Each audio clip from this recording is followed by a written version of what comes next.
ये है दिल्ली दर्पण।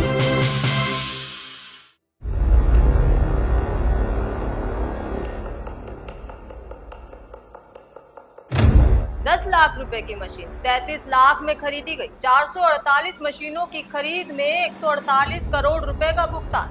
और आरोप है कि सरकारी खजाने को 100 करोड़ रुपए से ज्यादा का चूना लगाया गया। आखिर कैसे हुआ इतना बड़ा खेल? किसने किया ये सौदा और क्यों 2 साल पहले मिले संकेतों के बावजूद कार्रवाई नहीं हुई?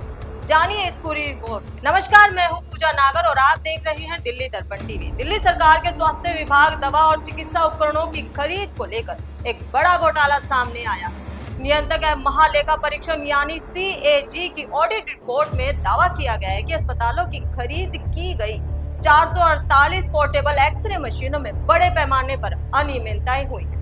रिपोर्ट के मुताबिक जिन मशीनों की अनुमानित कीमत करीब 10 लाख रुपए प्रति मशीन थी, उन्हें लगभग 33 लाख रुपए प्रति मशीन की दर से खरीदा गया।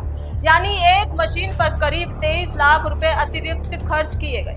सबसे चौंकाने वाली बात यह है कि इन 448 मशीनों की वास्तविक कीमत लगभग 45 करोड़ रुपए के आसपास बताई गई, लेकिन भुगतान करीब 148 करोड़ रुपए का किया गया। यानी सरकारी खजाने से 100 करोड़ रुपए से अधिक की अतिरिक्त राशि खर्च होने का आरोप है। सवाल उठता है कि आखिर इतनी बड़ी रकम का भुगतान किस आधार पर किया गया और खरीद प्रक्रिया में किसने मंजूरी दी? रिपोर्ट के अनुसार ये खरीद सीधे निर्माता कंपनी से करने के बजाय एक बिचौले या मिडलमैन के जरिए की गई।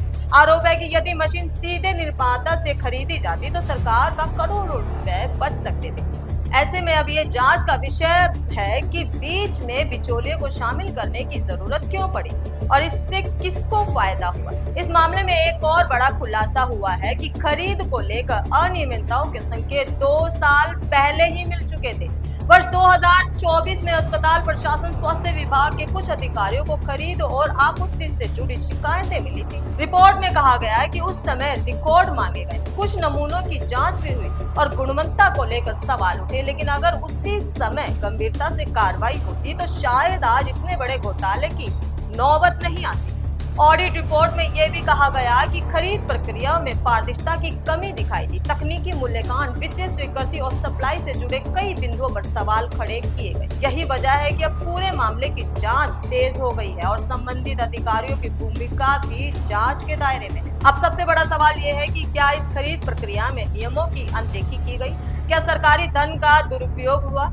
और अगर शुरुआती चेतावनियों पर समय रहते कार्रवाई होती तो क्या कथित घोटाला रोका जा सकता था? इन सभी सवालों के जवाब अब जांच पूरी होने के बाद ही मिल पाएंगे। फिलहाल जांच एजेंसियां दस्तावेजों और खरीद प्रक्रिया, भुगतान के रिकॉर्ड और संबंधित अधिकारियों की भूमिका की पड़ताल कर रही है। अगर आरोप सही साबित होते हैं तो आने वाले समय में इस मामले में कई बड़े अधिकारियों और अन्य संबंधित लोगों पर कार्रवाई हो सकती है। फिलहाल इस पूरे मामले की जांच जारी है और जैसे जैसे नए तथ्य सामने आएंगे हम आपको सबसे पहले उनकी जानकारी देंगे। आप इस पूरे मामले पर क्या सोचते हैं? क्या सरकारी खरीद में पारदर्शिता बढ़ाने के लिए और सख्त व्यवस्था की जरूरत है? अपनी राय कमेंट बॉक्स में जरूर बताएं और ऐसी तमाम बड़ी खबरों के साथ जुड़े रहने के लिए देखते रहें दिल्ली दर्पण टीवी।